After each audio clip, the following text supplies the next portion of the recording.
স্বার্থে কিসের স্বার্থে? তিনটা স্বার্থে আমরা এক হব। কয়টা স্বার্থে? কয়টা স্বার্থে?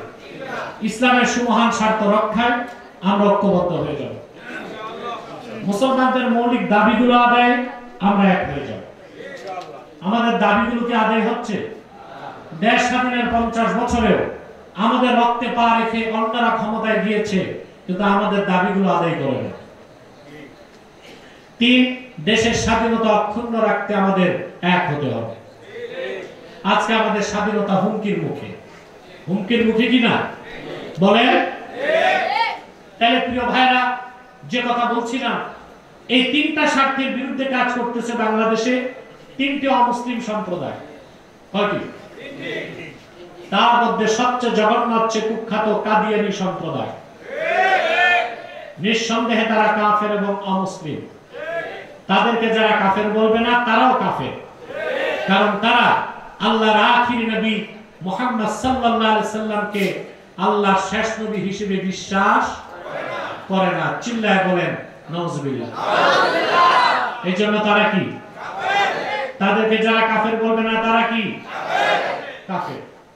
তারা মানুষকে ধোঁকা দিতে মুসলমানদের মতো দাড়ি রাখে, মুসলমানদের মতো টুপি লাগায়, মুসলমানদের মতো নাম রাখে।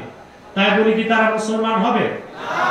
দাড়ি রাখলে কেউ যদি মুসলমান হতে পারত, তো রবীন্দ্রনাথ ঠাকুরের চেয়ে বড় মুসলমান কে হইত? সে কি মুসলিম ছিল না অমুসলিম? টুপি লাগালে মুসলমান হওয়া যায়?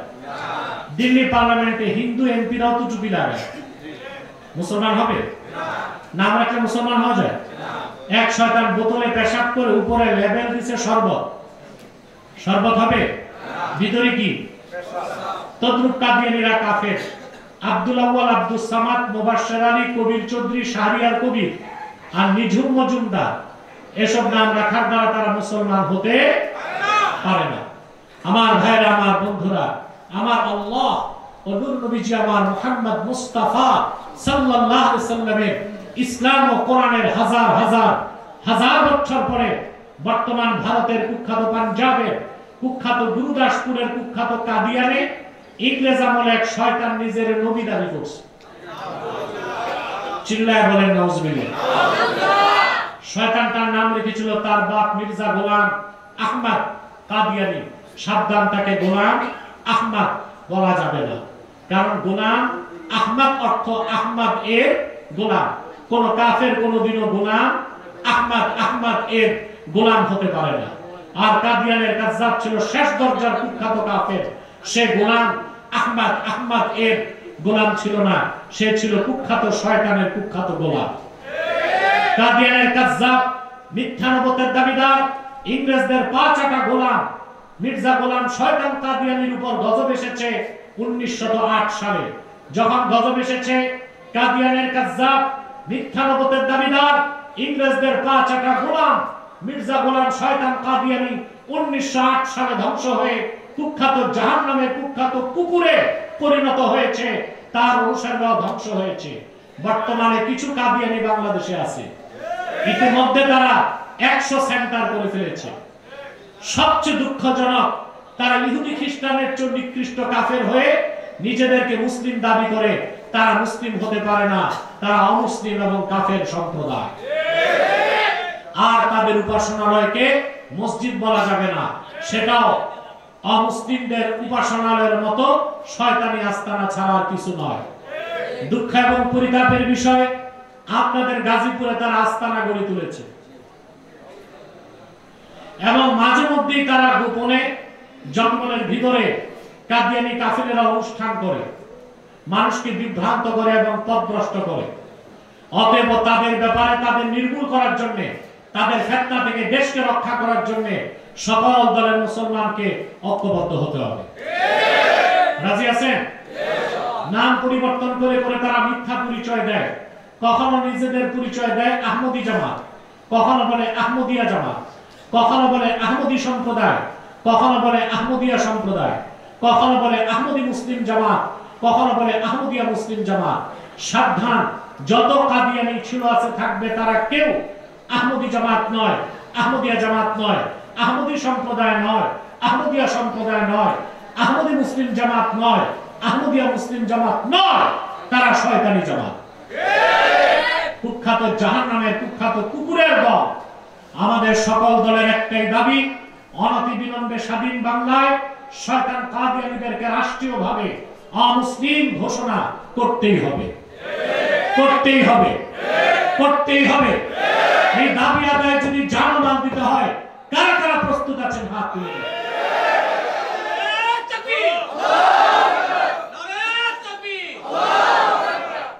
প্রিয় ভাইরা, তাদেরকে অর্থনৈতিক সহযোগিতা করবেন না, করেন? জি করেন।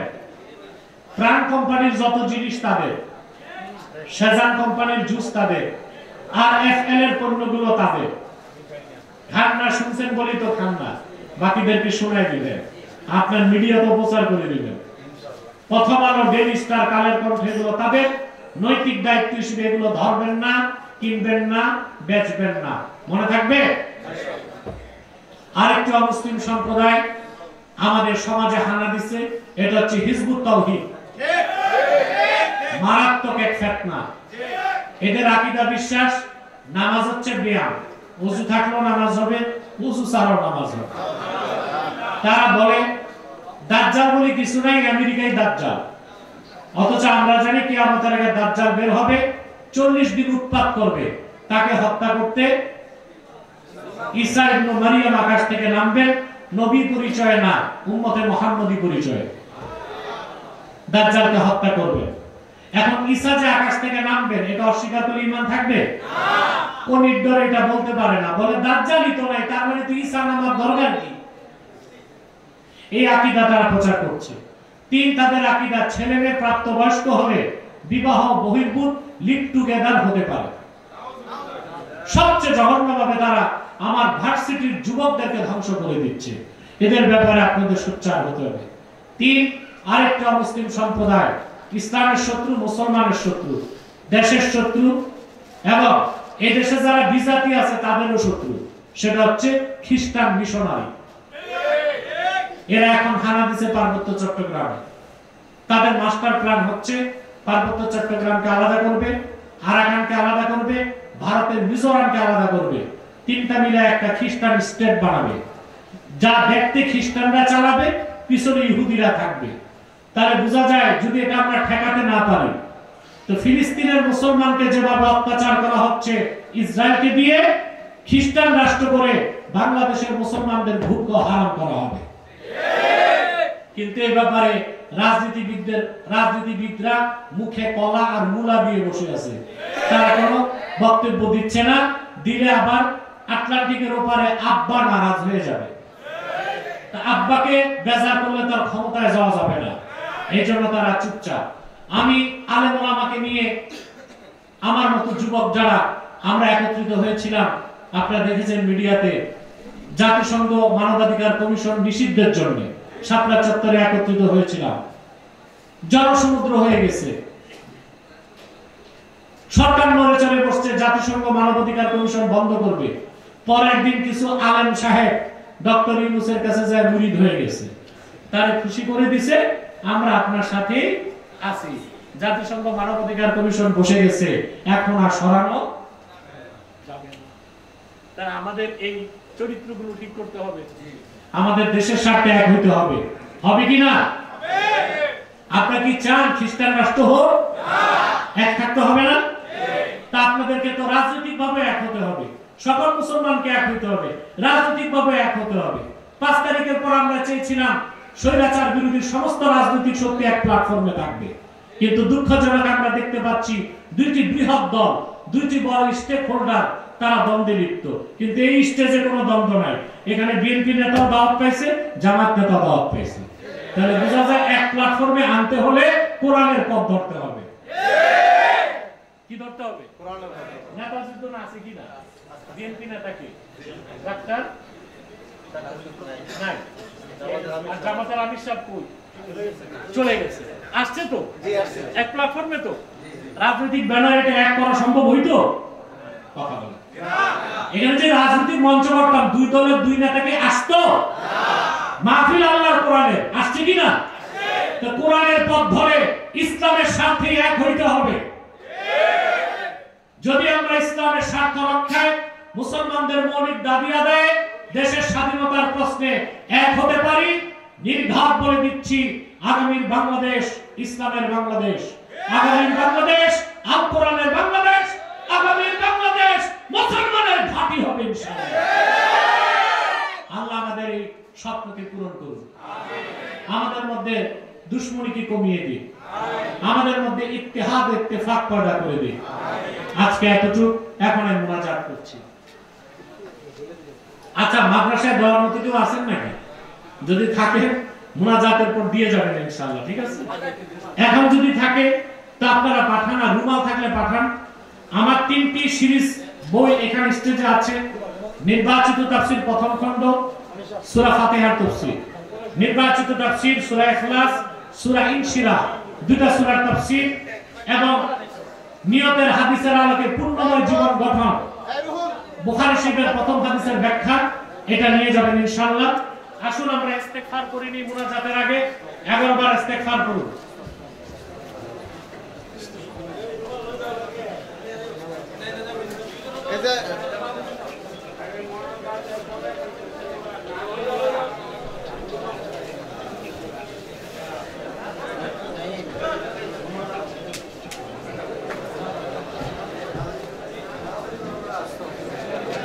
সূরা ইখলাস পড়ুন।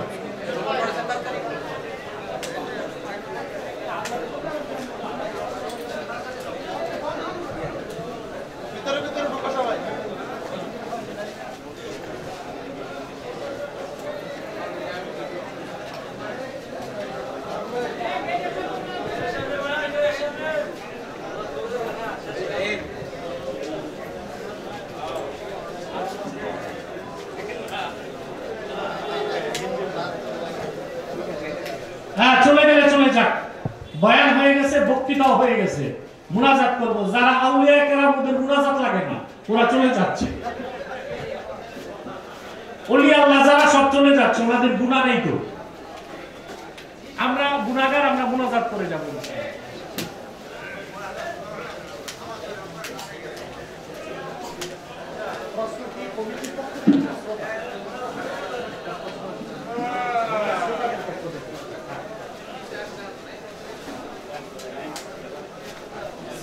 কমিটি দিলে ওটা উত্তর দেওয়া আছে।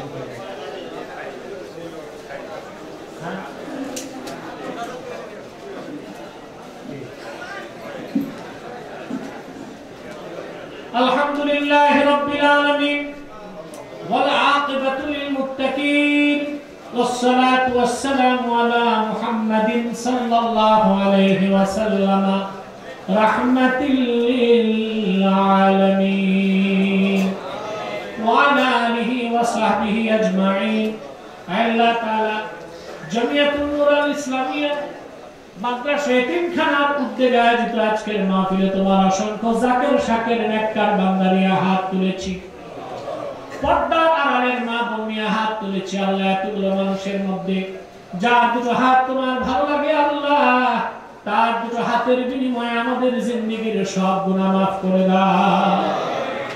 হৃদয়ের গভীর থেকে দোয়া করি আল্লাহ, তোমার আখিরি নবী নূর নবীজি আমার মুহাম্মদ মুস্তাফা সাল্লাল্লাহু আলাইহি ওয়াসাল্লাম আজ থেকে ১৫০০ বছর আগে দুনিয়া থেকে বিদায় নিয়েছেন। হায়াতুন নবী হিসেবে জান্নাতুল ফিরদাউস রওজা মুবারকে বিশ্রাম নিয়েছেন। আল্লাহ, জীবনে একবার তোমার আখিরি নবী নূর নবীজি আমার মুহাম্মদ মুস্তাফা সাল্লাল্লাহু আলাইহি ওয়াসাল্লামের জান্নাতুল ফিরদাউস রওজা মুবারকে উপস্থিত হয়ে গো আল্লাহ, তোমার হাবিবের নূরের কদমে দরুদ ও সালামের হাদিয়া দেবার আগে আল্লাহ তুমি ডাক দিও না। হৃদয়ের গভীর থেকে দোয়া করি আল্লাহ, তোমার আখিরি নবী নূর নবীজি আমার মুহাম্মদ মুস্তাফা সাল্লাল্লাহু আলাইহি ওয়াসাল্লামের জান্নাতুল ফিরদাউস রওজা মুবারকের সামনে যে সালাম দেবার কিসমত যাদের হয়েছে একবার বা একাধিকবার, তোমার আখিরি নবী নূর নবীজি মুহাম্মদ সাল্লাল্লাহু আলাইহি ওয়াসাল্লামের নূরের শহর মদিনাতুল মুনাওয়ারা জিয়ারতের জন্য বারবার তাদের কপাল আল্লাহ তুমি খুলে দাও।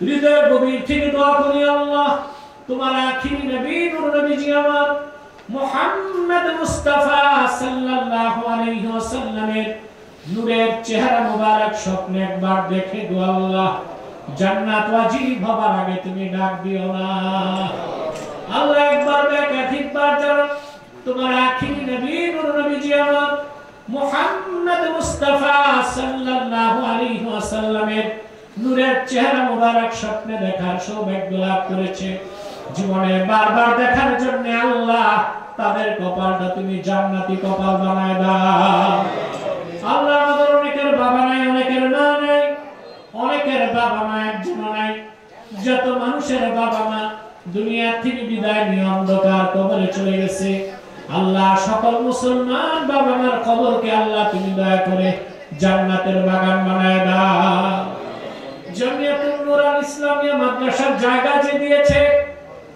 ভবনের জন্য যারা টাকা দিয়েছে মাহফিলের জন্য ধন দিয়ে খেটেছে মন দিয়ে খেটেছে রব্বুল আলামিন আমাদের সকলের ধন মনকে কবুল করে আজকের মাহফিলটা তুমি নাজাতের জরিয়া বানায় দাও পর্দার আড়ালের মা বোনদের মনের দুঃখ কষ্ট দূর করে তাদের প্রত্যেককে একটি সোনার সংসার হাদিয়া করে দাও আল্লাহ আমার কলিজার টুকরা যুবক ভাইগুলোকে তোমার হাতে সুপর্দ করে দিলাম তাদের প্রত্যেককে খাঁটি ইমানদার বানায় দাও সহিহ আকীদার ধারক বানায় দাও আহলে সুন্নাহ জামাতের অনুসারী বানায় দাও পাঁচ ওয়াক্ত নামাজি বানায় দাও খাতমে নবুয়ত আন্দোলনের সৈনিক বানায় দাও যারা বেকার তাদের কর্মসংস্থানের ব্যবস্থা করে দাও যারা বিদেশ যেতে চায় বিদেশ যাওয়ার স্বপ্ন পূরণ করে দাও আল্লাহ আমাদের মুশকিলাতকে আসান করো নেক হাজাত ও চাহাতকে কবুল করো আল্লাহ যারা ব্যবসায়ী তাদের ব্যবসায় বরকত দান করো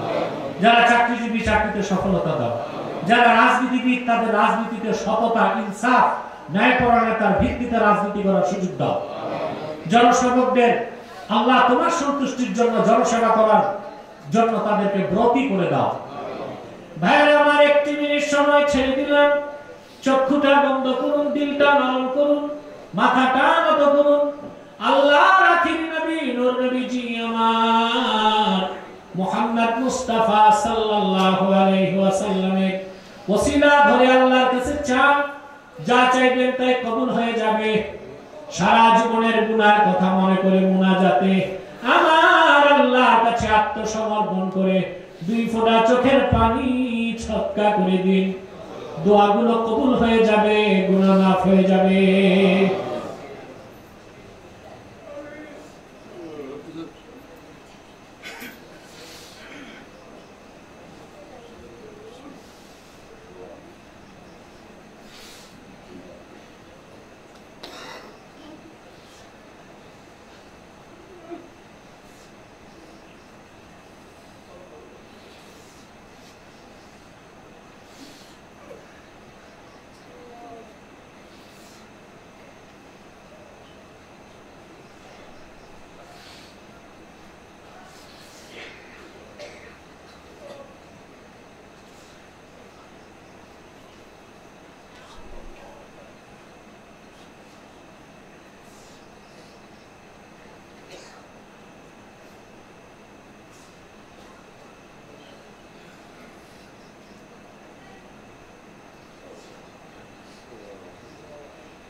اللهم إنا نتوسل إليك بوسيلة حبيبك المحترم نبيك الخاتم سيدنا وسيد الأبرار نبينا ونبي الأنبياء محمد بن عبد الله نبي الله رسول الله صلى الله عليه وسلم الذي أكملت به قصر النبوة وحكمت أن لا نبي بعده وأعلنت في القرآن بالبرهان أن محمدا صلى الله عليه وسلم خاتم النبيين والمرسلين قبل 1500 سنة الله কমিটিতে যারা আছে দায়িত্বে যারা আছে সকলকে কবুল ফরমাও মেহমান যারা ছিলেন doctor S M Rafiqul Islam Bachchu doctor Jahangir Alam lion Abdul Rashid, Alamgir Hossain Bachchu, Zahid Hasan আকন্দ, যারা যারা উপস্থিত হয়েছে, সম্মতি দিয়েছে, আল্লাহ তাদের প্রত্যেকের মালে বরকত দাও, আওলাদে বরকত দাও, হায়াত লম্বা করে দাও, জিন্দেগির গুনাহ মাফ করে দাও।